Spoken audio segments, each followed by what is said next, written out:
Welcome everyone. Thank you so much for being here. My name is Melissa Jeltsin. I'm a senior reporter at the Huffington Post where I cover domestic violence, and I'm also today's moderator. This event is presented by the Forum at the Harvard T.H. Chan School of Public Health jointly with the Huffington Post. The Forum is also streaming on their Facebook page. Our panelists, starting from my immediate right, are Michelle Williams, Dean of the Harvard T.H. Chan School of Public Health, L.Y. Marlowe, founder of Saving Promise, a national domestic violence prevention organization, James Mercy, director of the Division of Violence Prevention at the CDC, and Anke Höfler, a research officer in the Department of Economics at Oxford University and a consultant for the Copenhagen Consensus Center. This program will include a brief Q&A, and you can email questions to the forum at hcsph.harvard.edu. You can also participate in a live chat that's happening on the forum site right now. We are gathered here today to discuss a major public health crisis that is all too often ignored and misunderstood: domestic violence. A note about language: we are using the terms domestic violence and intimate partner violence interchangeably during this discussion. 1 in 3 women and 1 in 4 men are victims of some form of physical violence by an intimate partner in their lifetime, and the majority of people who experience intimate partner violence do so before they turn 25. Let's look at a PSA from nomore.org that shows how the problem of domestic violence is so often hidden in plain sight. The video may look familiar to you as it aired during the Super Bowl last year.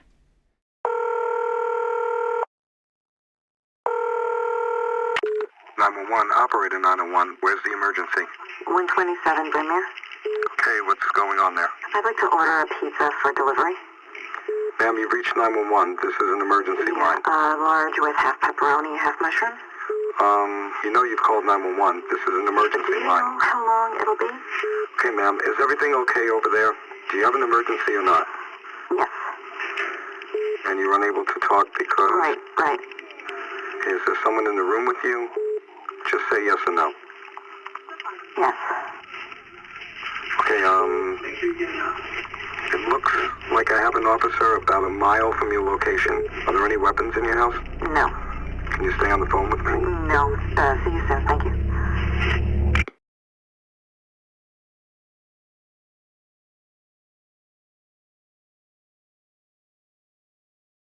Such a powerful PSA. Michelle, do you want to share your thoughts with us? Sure, thank you. Think about what you just saw and roll it up in aggregate, okay? What I'm going to try to do in the next 2.5 to 3 minutes is to share with you the burden of domestic violence rolled up at a population level. So before I start, let me just, for definitional purposes, describe domestic violence so that we're all talking about the same thing. It is a serious and preventable public health problem that affects, in the U.S. alone, 12 million Americans per year. As you've heard, intimate partner violence is often used interchangeably with domestic violence. Intimate partner violence or domestic violence describes physical, sexual, or psychological harm by a current or former partner or spouse. This type of violence can occur among heterosexuals or same-sex couples and does not require sexual intimacy. The problem cuts across social, religious, and cultural lines. There is not a segment of society that is spared. And as you heard, 1 in 3 women in the U.S. experience severe physical violence by an intimate partner at some point in their lifetimes. And that proportion is even higher in some other regions of the world. The other thing you should know is that domestic violence often begins at a very early age and commonly leads to adverse health consequences across the lifespan. It's estimated that somewhere upwards of 10% of school children report dating violence. And as you'll hear later on, the economic burden of this type of public health problem is enormous. In the US alone, it's estimated that the cost exceeds $8.3 billion a year. The impacts of domestic violence reverberates through families and includes impacts that transcend generations, across generations, and in communities. As you'll hear later, there are so many public health, physical, mental health, and economic repercussions that you'll learn more about in a few minutes. What tends to get lost in the statistics, and what's so beautifully captured in that video that you just saw, is the personal, individual impact in real time. And I'm so pleased that L.Y. Marlowe is here to share her story, an intergenerational story, with us all today. Before I close, I'd just like to say that here at the Harvard T.H. Chan School of Public Health, we work to improve the lives of people through our research and our education. And it includes working to diminish the impact of domestic violence on the lives of millions in the US and millions around the globe. To that end, our school is committed to joining a larger effort and establishing, in partnership with others, a learning laboratory to help address the serious domestic violence issues that persist. And I'll talk more about that later in the program. Great, thank you. L.Y., as Michelle noted, you have an extraordinary personal story to share. Would you share with us? Oh, yes. I come from a family of 5 generations of mothers and daughters that suffered and survived over 60 plus years of domestic violence and abuse. And it would actually be the story of my daughter's little girl named Promise that became the 5th generation in my family when she lay on the bed next to my daughter, who was strangled by Promise's father. I thank God that my daughter survived that strangulation, but one of the things that it really did for me was create an untethered level of urgency to do something.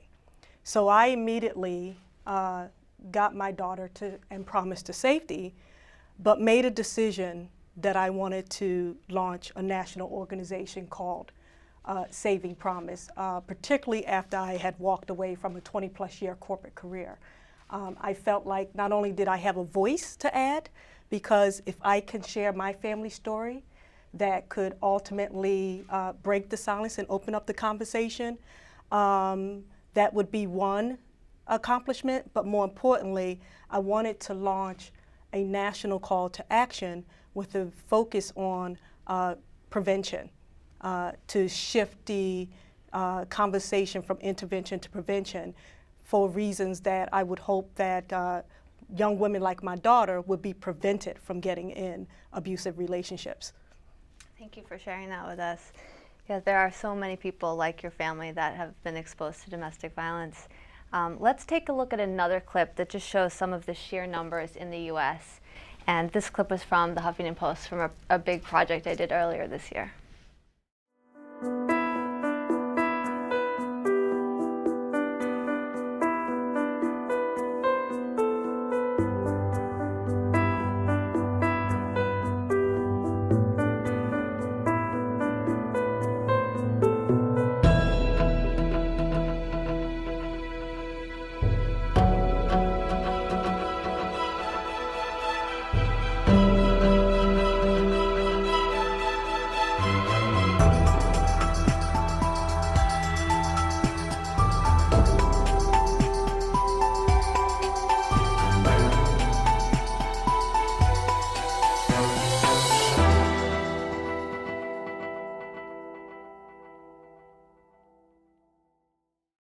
Jim, you tackle this problem from a national and global perspective. What are your observations?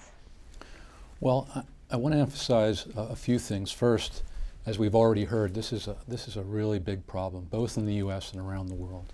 1 out of 3 women in the U.S. experience intimate partner violence, some form during their lifetime, and 1 out of 4 men. And when you look around the world, in some countries that prevalence is even higher, and in some lower. But it's a huge problem around the world. But there's 4 things I think we really need to think about as we think about preventing and tackling this problem. One, as Melissa said, this is a hidden problem. The women, it's a problem that creates a perception of shame. People are unwilling to talk about it oftentimes. It's what's so extraordinary about L.Y. and her story, why it's so important. Oftentimes, the consequences, the health consequences, the doctors don't connect them with the violence, and the victims themselves, the survivors, don't recognize they're connected. So it's hidden, and that complicates our challenge of trying to address this problem. Another really important aspect is that this problem starts really young, in young people. In the United States, for example, 70% of women experiencing intimate partner violence, physical intimate partner violence, first experienced it at ages less than 25 years of age. So we really need to begin starting early as we think about prevention. Another problem has also already been mentioned, is that there are a range of health consequences for this problem. Women that experience intimate partner violence are more likely to be physically injured, of course, but also to have mental health problems, including depression and anxiety disorders and PTSD. They're more likely to suffer infectious diseases, especially sexually transmitted diseases and HIV. They're more likely to experience chronic diseases, even diabetes, cancer, and heart disease.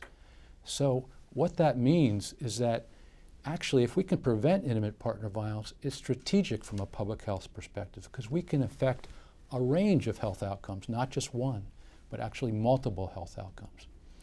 And the final point is that there's collateral impacts of this problem, especially to children. Children who witness intimate partner violence suffer the same type of stress that causes health problems in women who experience it. Also, children in households where there's intimate partner violence are more likely to be abused and neglected. So this, by any measure you choose, is an urgent problem, and we need to start taking action now. Thank you.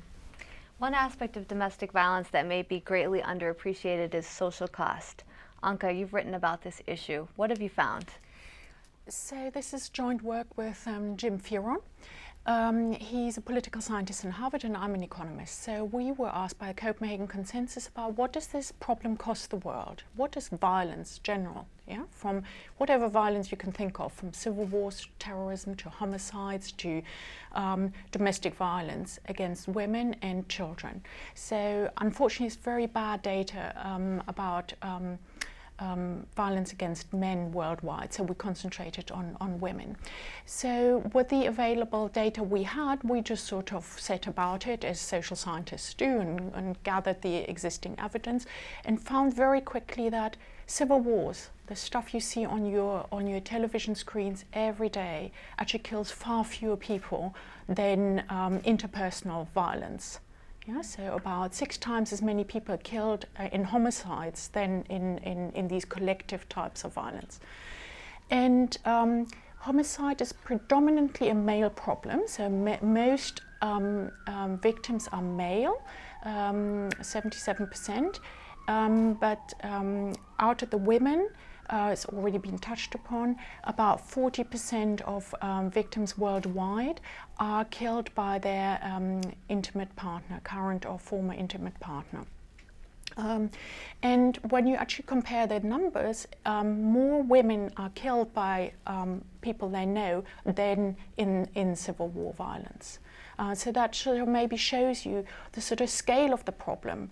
And I think we've been able to sort of push the agenda globally that we should really try and do something about collective violence like civil war and terrorism, but I think we haven't yet been able to sort of push an agenda against domestic violence.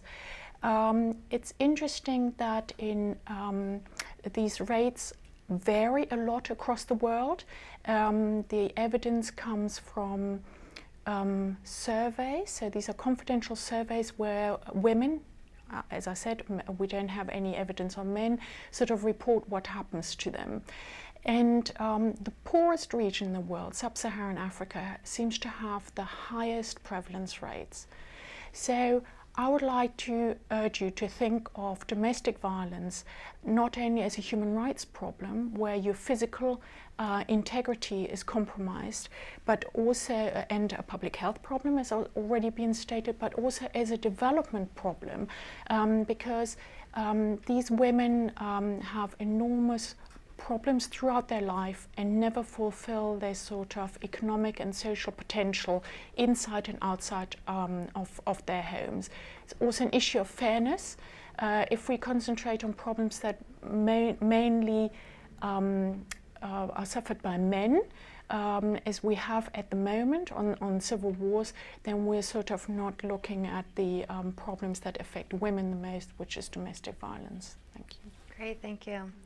Now let's turn the conversation to how we can help address some of these challenges. Last year, leaders from the public and private sectors gathered at Janssen Research and Development for a research summit on domestic violence prevention. Let's watch a short video of Dr. Husseini Manji of Janssen. He's a neuroscientist who helped organize the summit. He wanted to be here today but was unable to come due to a scheduling conflict. Thank you for the opportunity to participate in this important forum about the crisis of intimate partner violence.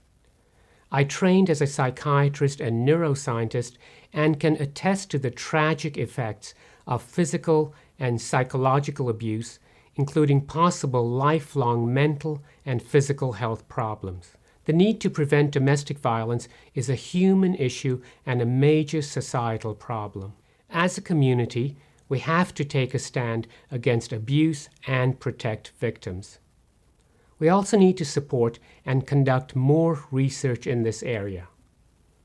Last year, working with L.Y. Marlowe and Saving Promise, Janssen, the company I work for, hosted a summit with a group of public health experts and people from industry to begin a plan to study domestic violence.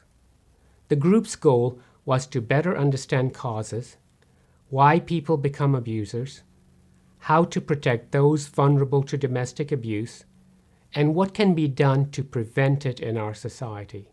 More research is key for defining the depth to which intimate partner violence affects us as individuals, families, and communities. We need to explore root causes and recommend evidence-based prevention strategies. What's clear is that the problem is too complex and too big for one entity to solve alone. What's most promising is that we're mobilizing now and taking steps to better understand the problem so that we can drive to solutions for future generations. Thank you. Michelle, you attended that summit. What were some of the results? Thanks. First of all, I should say it was an amazing summit, largely because of the vast number of disciplines and experts that were engaged in this in the summit on the Janssen campus. It was a remarkable personal experience for me, for someone who's been studying domestic violence and women's health for years. One of the things that came through was the way to build an agenda going forward would require developing and sustaining that interconnectivity across the disciplines and across the sectors. And what came out of the summit was that we develop a learning laboratory that would drive decision-making processes around prioritizing research that needed to be done to fill the gaps, some of which you heard today, and also deliberately and very thoughtfully evaluate prevention efforts of the past so that we could sunset those that weren't working and bring to scale those that are working and continue to innovate and drive an agenda towards primary prevention, as L.Y. said. Sounds like it was a really interesting summit. It was a powerful summit, and I think it was really made special because we had individuals from industry, the public sector, academia, and we had a large number of not-for-profit NGOs working towards preventing primarily and secondarily violence and its impact on generations. Great. Jim, do you want to just talk a little bit about some of the most promising strategies to help prevent domestic violence? Sure. Well, one thing I need to say at the outset is we need a lot more research to better understand what actually works and what constitutes the best evidence. But actually, in the U.S., we've learned a lot over the past couple of decades. And I'll just mention very briefly sort of 4 or 5 really broad strategies that are really important and which there's some evidence associated with. One is teaching safe and healthy relationship skills. There are evidence-based, school-based programs that we have in the United States for dealing this, particularly with teen dating violence, an important precursor of intimate partner violence in adults. Engaging influential adults and peers is another important strategy. For example, there's a strategy that engages coaches around helping with young boys, and it's called Moving Boys to Men. Another strategy is disrupting the developmental pathways that lead to intimate partner violence. We know that those who experience child maltreatment are more likely to be victims and perpetrators. So how do we disrupt that pathway from maltreatment to intimate partner violence? Create protective environments. We have ways of creating schools and workplaces that are more protective and safer for students and workers. Strengthening economic supports and reproductive autonomy. Another example, because of the economic connections with this problem and gender inequities. How do we address those inequities that underlie this violence? And finally, while it's not primary prevention, it's very important, and that's supporting survivors to increase safety and lessen harms. There are treatments and strategies that many, and actually evidence-based, that we can use for the survivors of this problem to help them. Okay. What are some ways we can bridge the gap between the public and private sectors? I don't know, L.I., if you want to take that one. Yeah, I'm you can. happy to take that. I think you just made music to my ears, because I think Michelle and both Jim and Anka as well spoke one common theme about the need to bring organizations, groups, and entities together, the cross sector collaborations, particularly between the public and private sector. I think that one of the challenges right now is that there's a lot of wonderful work that's going on. So many organizations, advocates, policymakers, and the like are doing tremendous work, but we're all working in silos. You know, we're all working in just one piece of the pie, and we need to bridge the gap. We need to work more closely together under one movement. And we also need to look at, like Jim was saying, you know, looking at what's working and how we capitalize. We don't want to reinvent the wheel, but we certainly need to also look at what's not working and figure out how we can put forward more progressive evidence-based prevention strategies and policies and programs. And one of the biggest things that I think we ultimately need is greater public education and awareness. We really need to find ways to educate our public, and not just in time when there's, you know, a controversial news story or tragedy, but in times where we're proposing public education at the grassroots level, in schools, public and private schools, college campuses, in the workplace, in our faith-based communities. I mean, we need to really look at this far and wide, and we need to impose meeting people where they live, learn, work, pray, and play. And where are they? Social media. We got to meet this problem at the hem of where it is, but also meet it where people are going to respond. Yeah, and there have been so many great social media conversations about domestic violence in the past few years, with like why I stayed, why I left. So there really has been a big conversation going on where people are wanting to share their stories, which has been great. Anka, for you, what are some examples around the globe of programs that are working to address domestic violence? Okay, so it is a very, very difficult topic to address. I think fundamentally norms have to really shift.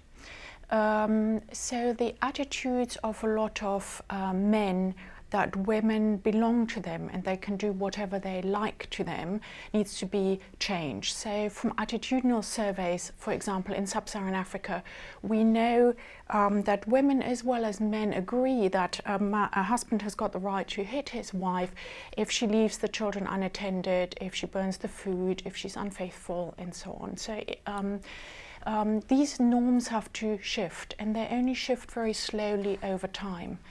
Laws in themselves don't necessarily cut it, yeah, because there can be quite a gap between the sort of laws you have in a country and what practices happen on the ground. So that is not a fix, I think. It's maybe important to send a signal and sort of say, this is not what we as a society want to do, but it doesn't necessarily prevent it.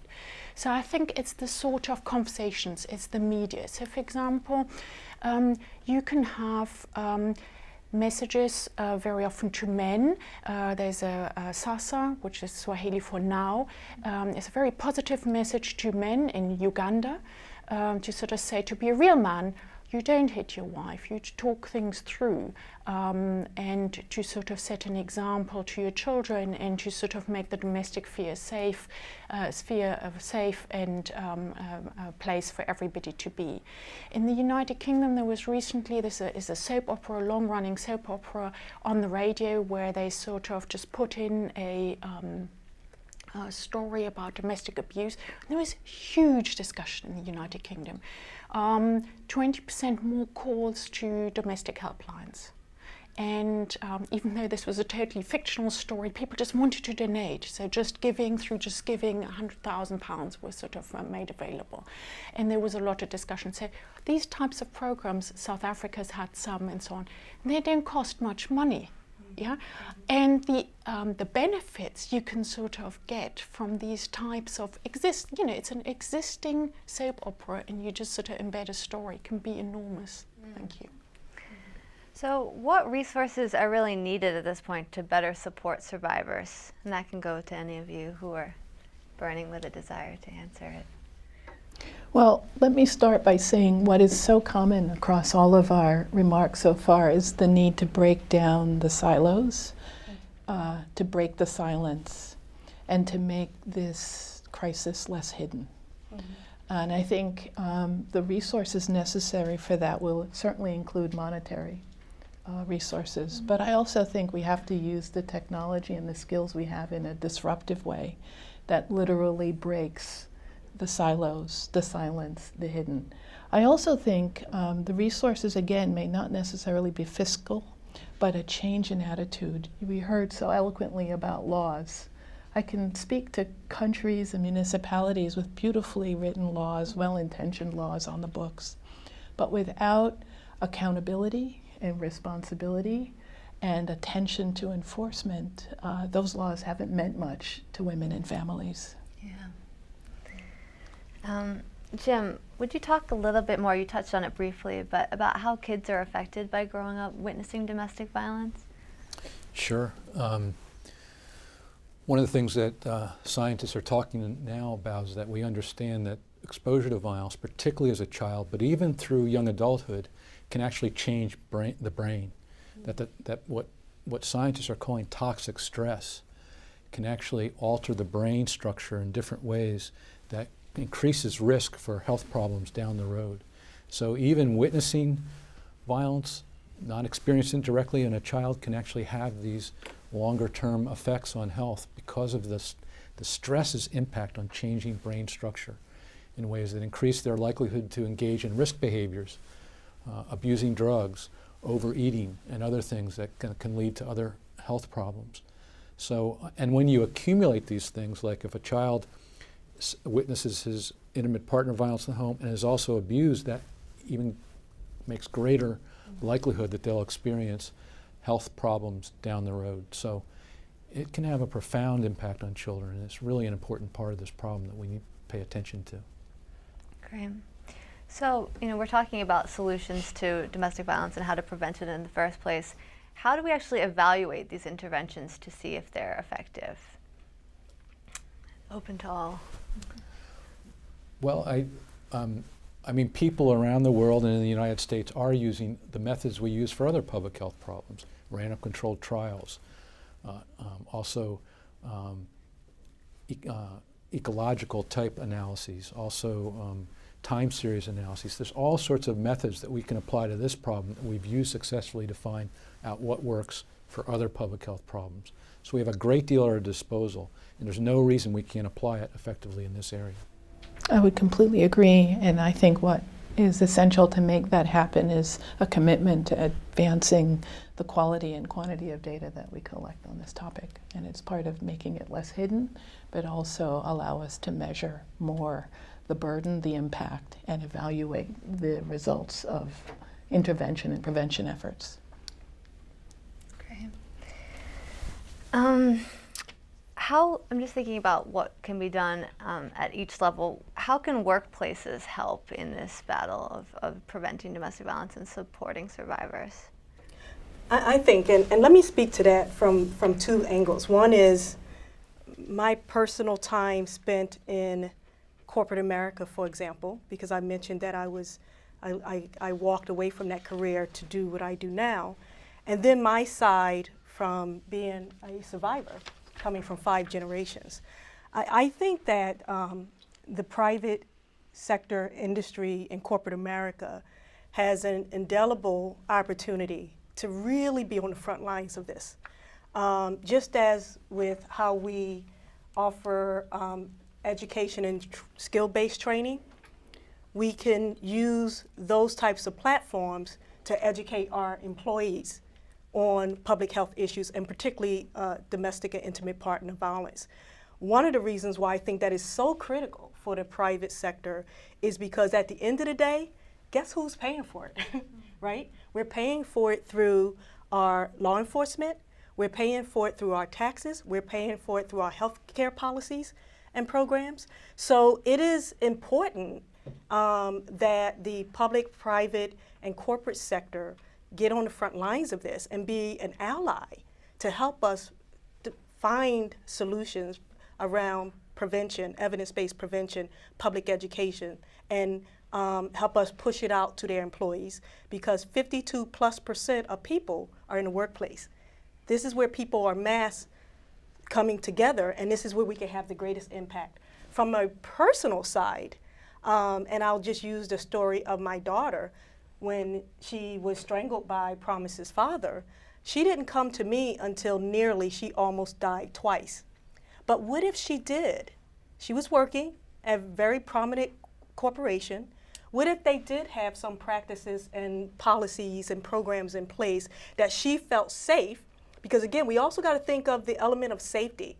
People need to feel safe that they can go somewhere, because a victim that tries to leave a violent situation is more likely to be killed or harmed worse. So where is she that she's not in the shadow of her perpetrator? She's at work. He's not in her workplace. So that's a safe haven for her to go and talk to someone and to share her story and try to get help. So I think it is not only urgent, but it is necessary that the public, private, and corporate sector get involved. Yeah, that's really fascinating. Anka, I know you talked about this a little bit, but how can we take advantage of the interconnections between different types of violence? So far, everybody sort of stressed that different experts sort of study different aspects of the problem. And it's quite intuitive that a lot of these types of violence is connected. So typically, households where there is intimate partner violence, the children suffer too. Yeah, so very often they are actually abused as well. But what about the sort of large-scale political violence that also happens? You know, how does that affect domestic violence? What about these families that had to up sticks and leave Syria? What is going on now that they are sort of sitting in these refugee camps and the men are coming and going, or the men are fighting all the time, or they're dead? What happens to the women there? What happens after a civil war ends? So that we've got, luckily, a lot of countries that have left civil war behind them, Mozambique, Angola, El Salvador, for example. So what happens in these households a generation on, where men have witnessed a lot of violence and a lot of sexual violence in war? And in particular, the sort of overlap between physical and sexual violence, I think, is an important matter to study. Great. Elwai, just one more to you before we move on to some online questions. I know we talked about it in our earlier discussion, but I'd just love to hear a little bit more from you about why it's so important to break the silence and what that does. Well, why it is so important to break the silence, and I'll share one of the questions that I'm often most asked about my story, and having found it saving promise, is how is it possible, even conceivable, that domestic violence can perpetuate in one family for 5 generations? And it took me a long time to figure out an answer to that. And I didn't have to look that far and that deep. It was because of one word, silence. My grandmother didn't talk to my mother didn't talk to me, and I'm not ashamed to say that I did not talk to my daughter until Promise became the 5th generation. So silence is perpetuated in every facet of our communities, in our homes, in our families, in our schools, in our workplaces, in our laws, in the military, in our faith-based community, every angle. One of the reasons why this issue is as prevalent as it is because of silence. Great, thank you. Lisa, do we have some questions? Yes, thanks, Melissa. We do. We have questions coming in on Facebook and Twitter, so I'll take a few of those here. This is a question from Facebook. What can be done to empower male victims to break the stigma of male victims speaking out? Anyone want to jump in, Jim? Well, I think it's very much the same as what LY was just talking about. We need to break the silence, not just for female victims, but also for male victims, and some of the same strategies that would be applicable to males as well as females. The barriers may be greater for males sometimes to talk about this issue as a victim, but nevertheless, getting it out from behind the silence is a critical step. Great, thank you, thank you. Here's another one from Facebook. What's your view on the gender intersectionality, interaction between race and gender and domestic violence, and how can this be tackled from a public-private perspective in the U.S. and globally? Well, I'll try to tackle that one. I think it's really important, and that's why I emphasized in my opening remarks that domestic violence, the definition is broad, that it can impact same-sex as well as heterosexual couples, that it impacts teens, victims of dating violence, and that domestic violence is prevalent across socioeconomic, age, religion, and cultural boundaries. It really is a universal, pervasive, highly prevalent public health issue across all of the sectors that we could be thinking about. Great, thank you. We do have some evidence, if I may, to suggest that poverty is really important. So I think it's not so much the race or cultural question for me, because when we say it's certain religions that sort of make it easier for domestic abuse to happen, I think that's not quite right. It's a sort of tradition, it's become more a customary interpretation of certain religions that help to subjugate women mainly, but it's not per se a race or religion issue for me. It's more of a question of customs that have been perpetuated in poverty. That's a great point. Thank you. Thank you. I'll do two more from online, and then we'll see if we have a question from the audience. This is from Facebook as well. I understand responding to domestic disputes can sometimes put police officers and other first responders in danger for their lives. Can anything be done to improve training for these first responders to reduce the risk of death or injury? I know that that police are very concerned about that, and that is one of the most likely ways that police officers can be killed in the line of duty.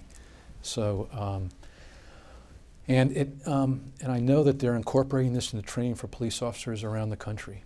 I don't know a lot about the details of that, but certainly an important issue to address.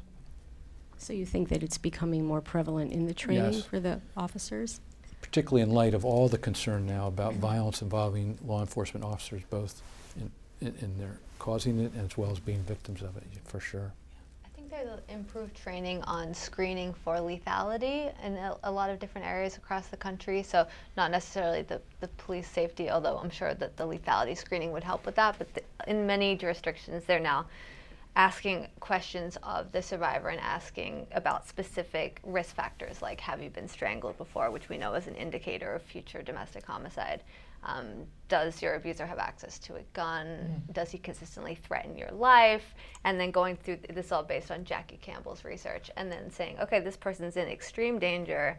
I'm going to connect them with a domestic violence resource so that, and verbally tell them your life is in danger, and that's been shown to be quite helpful. So a lot of places are using that. So police are really are learning about the things that can make a situation more dangerous, both for, I would assume, both for the victim and for them when they respond? In the United Kingdom, for example, all domestic incidences, the police goes through a questionnaire with all members of the household afterwards. It's the acronym is DASH, Domestic Abuse, Stalking and Honour. And they do it for exactly the reason that's been sort of previously mentioned, that typically when women are killed by their intimate partner, there has been previous contact with the police. And so if you have a systematic account, as Melissa was just saying, then you can sort of try intervene earlier. And this is then before the situation becomes lethal. But of course, firearms are not an issue in the United Kingdom, so because there's no private gun ownership to speak of, or handgun ownership. Also, I'd say in New York, which is where I live, the domestic violence incident reports there that the police have to fill out have lethality factors on them, which is a new thing. I think they rolled it out a year ago or something. So they're also, it's built into the incident report that they're asking about whether there's a gun, whether there's all of the known lethality factors.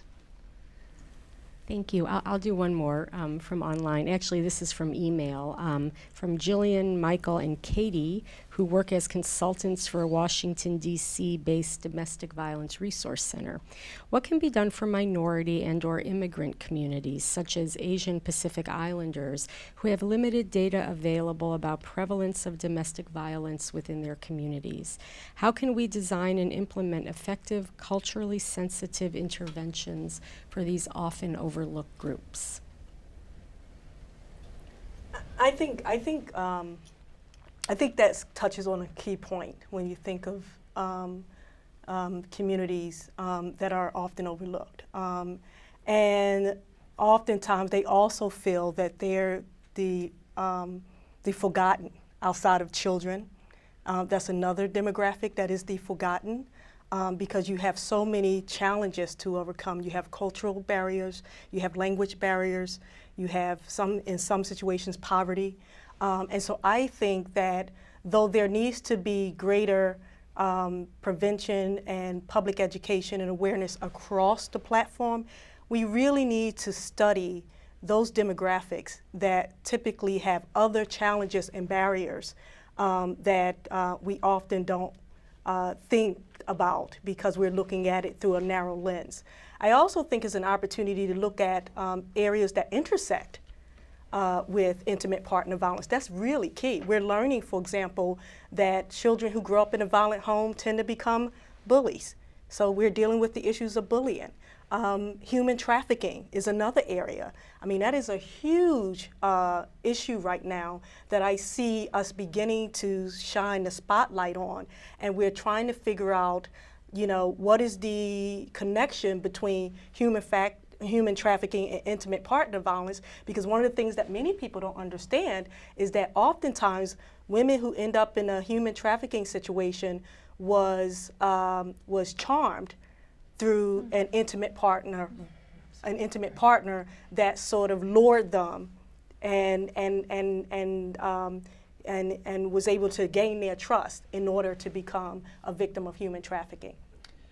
Let me just add to that, to LY's response, that one of the things that I took away from the summit, which was very powerful, right after the summit, we had mayors' offices calling and asking us if we could hold the next summit in their communities, in their cities. Mm-hmm.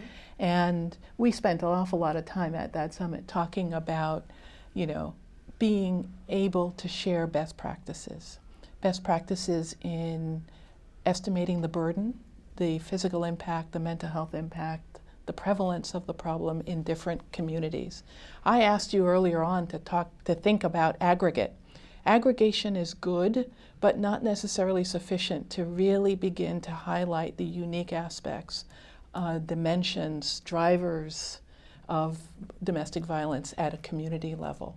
And so, I think one of the ways that we can do this is allow for a space for experts to share best practices. And in this case, specific to the question, would be doing a survey to estimate the burden, but also hopefully taking that further and identifying interventions, prevention efforts that work in communities with similar demographic or other profiles.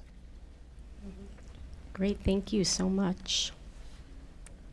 Do we have questions in the audience? Yeah, right here. Hi. First of all, I just want to thank all of the panelists for the important work you're doing in this area, and especially LY for sharing your story. I'm Danielle Coppola. I'm from Janssen Research and Development, and I actually also work on a nonprofit locally in Mercer County, New Jersey, that provides shelter and services to victims of domestic violence and sexual assault. And my question to you is, what can corporations do to help? I'd be curious to hear from Jim on that one. Let's hear from the CDC. Well, I think it alludes to the strategy that I mentioned. One of the strategies is create protective environments. And I know I spoke to this just a minute ago, but I think corporations can do a lot to educate supervisors how to, this is a hidden problem, right? How do supervisors know when something like this is going on in the lives of somebody that they oversee? Because of the impact on corporations in terms of lost days of productive work, has got to be enormous. So I think there's a lot they can do in training, incorporating things like this into the management training that many of us get.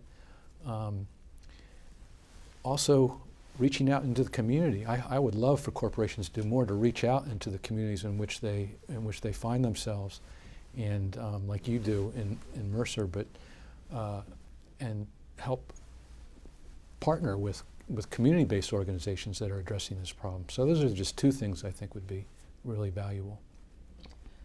I think the role modeling is so important. I'm going to go back to the summit. When I got a telephone call from the head of neurosciences at one of the Fortune 500 companies in the country, in the world, it was, a drop the mic moment. And it was because it is a corporation that cares about a public health problem. And I think that is something that is powerful and that subtly but so powerfully sends the message that we're all in this together. Whether you are the social worker on the front line or the neuroscientist in the corner office, that this is a problem that impacts all of us. It is complex, and it will require multiple disciplinary input as well as multi-sectoral input to address the problem. But for me, I think, importantly, in this conversation, it was leadership by example, that corporate leaders came to the table to talk about a public health problem. Do we have more questions in the audience? If we don't, I I think see I'm one right going here. to, here, chair. We'll take one more and then we'll go back to our online. I'm Marcia Castro. I'm faculty here at the school. So one of the things that I think is really important is the cultural issues that was mentioned here before. So it's the perception that it's okay for a woman, for example, to be hit by the husband or so on. And this is reflected, for example, in the work of community health workers that go to a house, they see some violence going on, but they don't report because they are also afraid that they can also have some violence because they live in the community. So my question is, are you aware of any success, for example, that was, that managed to overcome this barrier of the cultural issue? And if you do, can you please share with us? There's one that I'm aware of that is from Peru, and I didn't read the report, but I've heard the narrative of how powerful of a intervention it was in disrupting ongoing violence.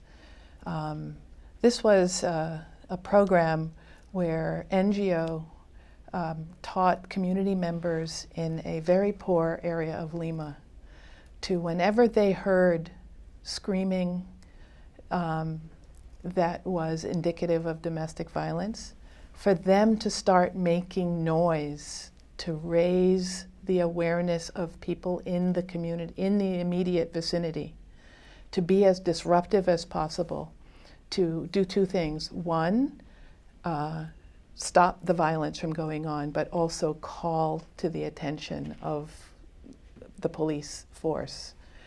I have never seen that program evaluated, but I have heard in national and international talks this program being replicated in other places. Your question is so important, and it's something that LY and Jim and many of the other members who attended the summit talk about, is how can we put together a clearinghouse of what's been tried and what's worked and have the best possible evidence to make decisions around sunsetting those that don't and bringing to scale those that work. Your question is so important, but we don't quite have our arms around the data to start to really do the evidence-based decision making and invest in those prevention efforts that work. I think we have to be really careful with making excuses in terms of culture, because I think it's also been used, well, it's the norm in this community, and let's not target it in the same way as mainstream society. And I think that's wrong, and I think we're sort of really, as high income societies at least, begin to sort of understand, no, this is for everybody. This cuts across, and we should also be not afraid to sort of say, okay, you're recent arrivals to this society, or you're marginalized old parts of the society, or whatever it might be. We will, prosecute this in the exact same way as mainstream, as the mainstream. So there should be no exceptions. And I think in the past, at least in the United Kingdom, social workers and police have had different yardsticks, and that's wrong. Great, thank you for your questions. So to wrap up here, I'm just going to ask each panelist if they can share one key message or a policy takeaway. Michelle, would you like to start? Yes, let me start with a public health takeaway, and that is, this is one of the biggest problems that face global health, public health of the 21st century. It's complex, its impacts are enormous, its repercussions are felt not only in one generation but across multiple. And I think that the way forward requires us to work as teams, and public health is, I like to say, a big tent that brings individuals with expertise, training, and talents that can fit under this tent. And with good data and with good partnerships, I think we can address this problem from a prevention standpoint, which is what LY holds us accountable to. Awesome. LY? One of the things that helps me to stay focused on what's needed is I created a metaphor for myself around the acronyms of the word BEG. BEG, B-E-G, and plural S. And what's in BEG is what is critically needed to solve this global crisis. And one is B, breaking the silence and getting people to talk about it, not just when there's a tragedy or celebrity or athlete, but in our everyday conversations. The second on the E is evidence-based prevention strategies. We must lead with prevention. We need to shift the conversation from intervention to prevention and be more proactive than reactive. And then thirdly, for the G, is greater public awareness and education. I think that is key. I think that's half the battle, because no one organization, entity, and even a collective of such can solve this. We need the grassroots community involved, and the only way we can get them involved is greater public education and awareness. And then finally, S, is we must stop working in silos. We have to look at cross-sector collaborations, bringing the public and private sectors together, and bringing everyone together under one movement. Hard to do, but important. Very important. Jim? Well, I think they just mentioned many of those. you're out. That's it. But let me talk about another aspect of silos, and that is, I think we don't recognize the interconnections between different types of violence clearly enough. Like CDC gets its money for violence prevention in silos. They give us money for child maltreatment, they give us money for intimate partner violence, youth violence, and yet all these problems share common risk and protective factors. Perpetrators often perpetrate multiple forms of violence. Victims often suffer multiple forms. They share common consequences, and yet we're dealing with them, as we've said, as if they're separate issues. We need to come together and look at how we can be more efficient and address these problems in the cross-cutting way that LY just spoke to? I would say that we still have to gather a lot more evidence, as the others have sort of said, in order to come up with prevention, but also with useful and life-enhancing treatment strategies for victims and survivors. As an academic, I'd also say that interdisciplinary research is not rewarded. And my plea is to sort of really find mechanisms to bring academics from different disciplines together who want to work on these issues. Great, thank you. Thank you to all our panelists. To our viewers, please continue the conversation on the forum website, forumhsph.org. And note the next forum coming up will examine the health policy implications of the upcoming presidential election, and that will take place on November 3rd at 12:30 p.m. Thank you all for being here.